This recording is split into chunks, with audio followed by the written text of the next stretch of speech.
চাচা হেনা কোথায়? আর হেনা কোথায়? হেনা কোথায়? হেনা তো ঢাকা গেছে গার্মেন্টস করবার।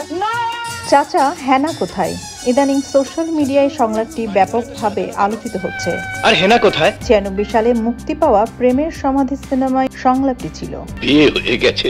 পর্দায় ছিলেন আনোয়ার হোসেন ও বাপ্পা রাজ, আর ছবিতে হেনা চরিত্রে অভিনয় করেছিলেন শাবনাজ। এই ছবির আরেকজন নায়ক ছিলেন অমিত হাসান। প্রেমের সমাধি ভেঙে মনের 29 বছর আগে মুক্তি পাওয়া ছবির কাহিনী, সংলাপ ও চিত্রনাট্য করেন দেলোয়ার জাহান ঝন্টু।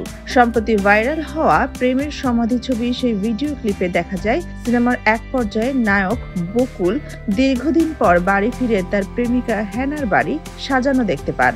বাড়িঘর এত সাজানো কেন? আর হেনা কোথায়? তিনি হেনার বাবাকে জিজ্ঞাসা করেন, চাচা বাড়িঘর এত সাজানো কেন আর হেনা কোথায়? চাচা কথা বলছেন না যে, চুপ করে আছেন কেন? চুপ করে আছেন কেন? জবাবে চাচা বলেন, হেনাকে তুমি ভুলে যাও, হেনার বিয়ে হয়ে গেছে। হেনাকে তুমি ভুলে যাও। ভুলে যাব?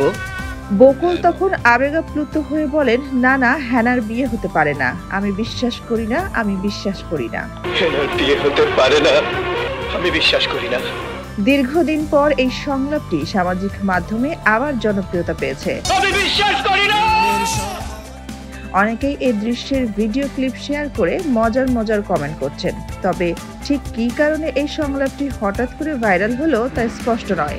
পিঞ্জর ভেঙে চলে যায়। প্রেমিকার বিয়ে হয়ে গেলে প্রেমিক যে কষ্টের মধ্যে দিয়ে যায় তাই বোঝানো হয়েছে। ছবিটির নায়িকা শাবনাজ জানালেন, এই ভিডিও ক্লিপ নিয়ে তিনি ও বাপ্পা রাজ হাসাহাসি করেছেন। নিজেদের ফেসবুক ওয়ালে যা নজরে আসে তাই একে অপরকে পাঠিয়ে দেন। শাবনাজ বললেন, আমি আর বাপ্পা ভাই তো খুব মজা নিচ্ছি, তবে ভালো লাগছে। মানুষ যে ছবিটার কথা এখন আবার মনে করছে। নায়ক নায়িকার আবেগ অনুভূতির সঙ্গে নিজেরা কানেক্ট করতে পারছেন। ছবিটা তখনও প্রশংসিত হয়েছে, এখনো প্রশংসিত হচ্ছে। একজন অভিনয় শিল্পী হিসেবে এটা তো অনেক বড় পাওয়া। পিঞ্জর ভেঙে চলে যায়। মুক্তির পর মানুষ ছবি দেখে, সেই সময় হয়তো হিট হয় বা আলোচিত হয়, এরপর তো মানুষ ভুলেই যায়। কারণ এত বছরে এত এত ছবি মুক্তি পেয়েছে, এত এত নতুন গল্প, নতুন সবকিছুর মধ্যে 29 বছর আগের সেই ছবির কথা ভুলে যাওয়ারই কথা। কিন্তু সেখানে আবার পুরো গল্প নিয়ে, পুরনো কথা নিয়ে চর্চা হচ্ছে, সত্যিই খুব ভালো লাগছে। সোনিয়া খান, খবর সংযোগ।